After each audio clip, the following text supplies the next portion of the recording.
won't be in class this week. I'll go quickly over the code that I wrote. This is mostly based on Neil's work, the Hello World device, and I just added some stuff, the interrupt vector and the LED. What my code does, as we saw in the video, it's a password protected LED. So you enter the password. If the password is correct, the LED turns on. If it's false, it doesn't. And then you can always push the button and reset the password. So just going quickly over the code, I added the interrupt library for the button press, and then two main new macros that I added. One is for the button press. The button is on pin A7, but it's active low, so I had to invert it. And then this sort of checks if the button's pressed or not. LED is on A3, but it is active high. Obviously, it's an LED, so I didn't have to invert it here. What else? Use two global variables, buffer and len. The buffer is sort of the password. Len is the length of the password. I had to use the volatile definition here because if I use global variables within functions, sometimes it is cached inside the function, and then we get inconsistent values, which is something I found very useful. Some function declarations. So set button interrupt actually changes the interrupt enable pins on the device itself. And I like to separate that from the interrupt vector, which is sort of the logic of what happens when the interrupt is active. Get car, put car, and put string are functions written by Neil, and the new line just does the \n\r.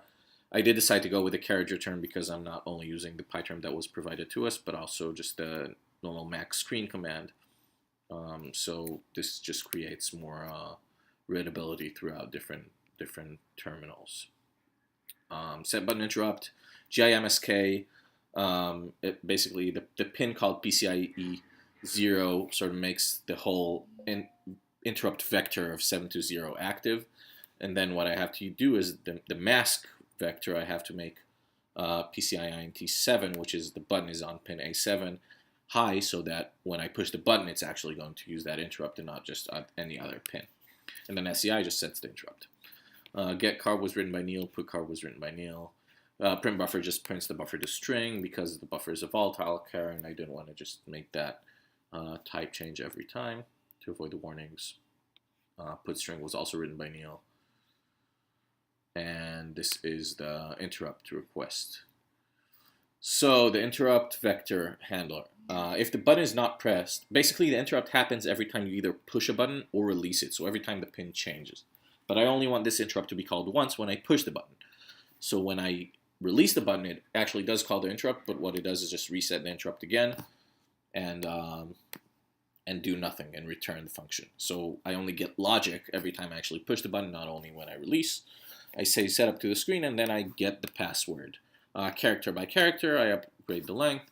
But this is a letter-only password, so if the letters are capital, I lowercase them, and then if the letters are not in the letter range, I just don't load that character to the screen.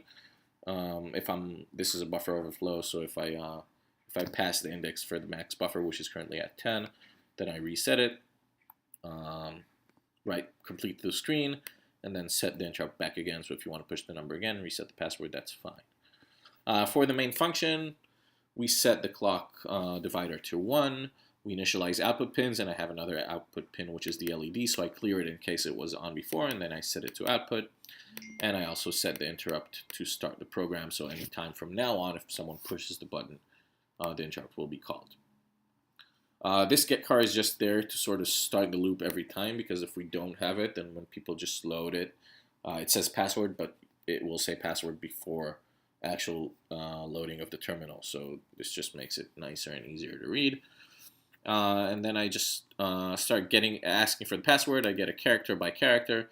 If the character is not in this current location, the next character that I'm expecting, I'm raising a flag, I'm breaking, and then I'm continuing it all so I don't move on to this pass stage.